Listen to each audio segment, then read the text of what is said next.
Why does the black man serve the white man? Why does everything the black man do benefit the white man?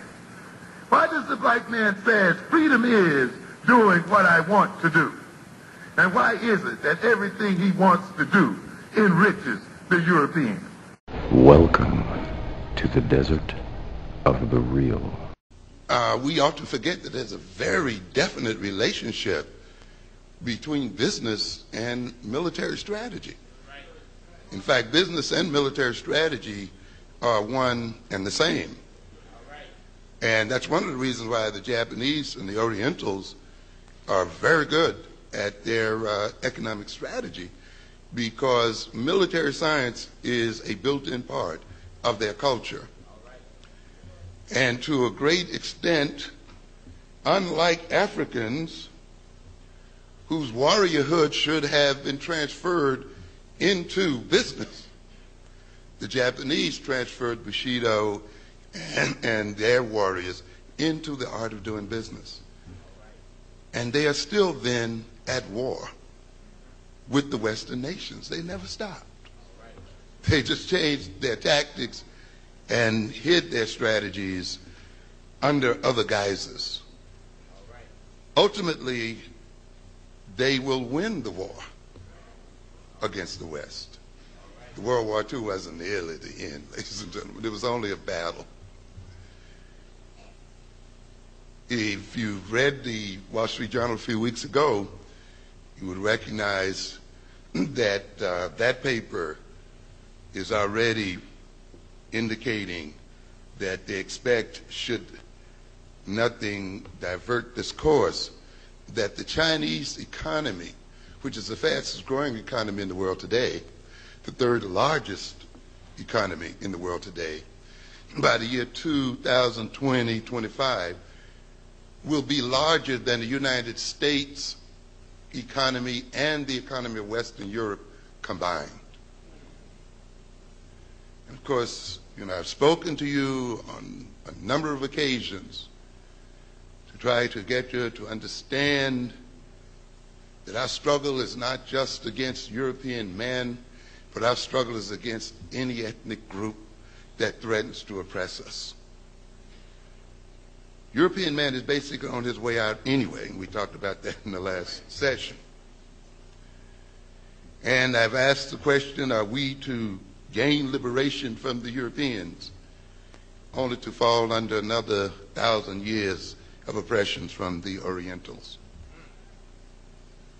And the Orientals are going to be much more vicious than the Europeans. They don't have a liberal philosophy that you can use against them, and a constitution that you can throw at them.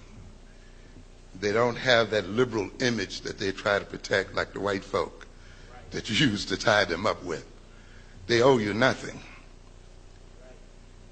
And I've warned before about us getting too carried away talking about people of color, as if anyone who is non-white is our friend. That is a terrible, terrible, terrible, terrible error. The Hispanics will be the largest minority in the United States in about 20 years.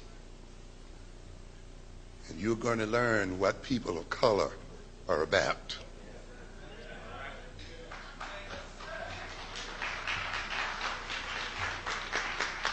You're going to learn what we have been trying to teach you all the time. You're going to learn to stop trying to judge people based on your personal feelings. You see,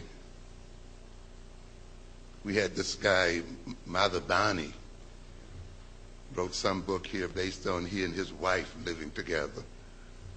He's married to this white woman. Yeah. And I guess the idea was,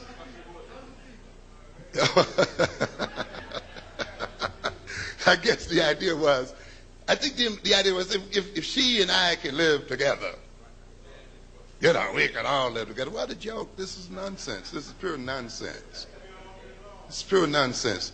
The relationship between peoples is not the relationship between a man and a woman, a man and his wife. No, not at all. And groups have no permanent friendships and permanent relations, as you've heard too often. They only have permanent interest. You are getting into a situation here as African Americans that Africans are in the world over. We are being isolated by other groups, by what I call the mercantile minorities. Those minorities who will be owners of business and property, all of whom then will look at us who are propertyless as criminals and thieves, and who then would look at us as ones to be protected against, and will possibly all gang up against us in protecting their own mercantile and business interests. So you got to wake up talking about people of color. You must talk about only one people of color, and that's African people.